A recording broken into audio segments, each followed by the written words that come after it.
எம்ஜிஆர் உயிரோடு இருக்கும்போதே அதை திறக்கணும் அப்படின்னு எம்ஜிஆர் ஆசைப்பட்டு அந்த திறப்பு விழாவில் கலந்துக்கணும்னு ஆசைப்பட்டார்.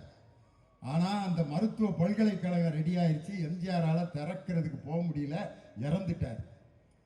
அந்த நேரத்தில் மீண்டும் 1989 ஆட்சிக்கு வர்றாரியா என் தலைவர். வந்த உடனே எம்ஜிஆர் மருத்துவ பல்கலைக்கழகம்னு பேர் போட்டிருக்கு.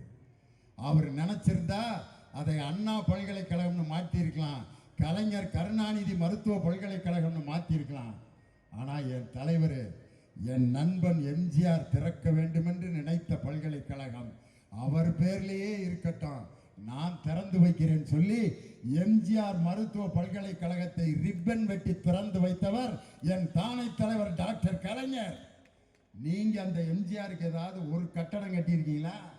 ஒன்று கட்டியிருக்காங்க, எம்ஜிஆர் நூற்றாண்டு நினைவு நுழைவாயில் ஒரு ஆர்ச்சி ஒன்று தான் கட்டியிருக்காங்க.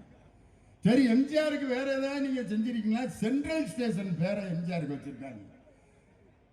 யாரு? மத்திய அரசு கட்டியிருக்கிற ரயில்வே ஸ்டேஷனுக்கு போய் எம்ஜிஆர் பேர். ஜெயலலிதா அம்மா பேர்ல என்னையா வச்சிருக்கீங்கன்னு கேட்டா கோயம்பேடு ரயில்வே ஸ்டேஷன் இருக்குல்ல, அதுக்கு எம்ஜிஆர் பேர், இது ஜெயலலிதா அம்மா பேர். வெக்கமா இல்ல? உங்கள் தலைவியின் பேரால் ஒரு கட்டடம் கூட கட்ட முடியல.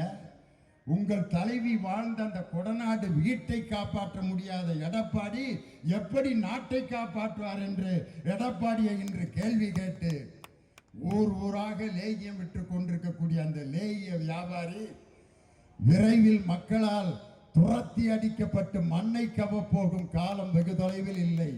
2026 இரண்டாம் முறையாக மீண்டும் முதலமைச்சராக பொறுப்பேற்க போகிறவர் எங்கள் தளபதி மு.க. ஸ்டாலின் தான். அதுவரை திராவிட முன்னேற்ற கழகத்துக்காரன் ஓய மாட்டான், உறங்க மாட்டான்.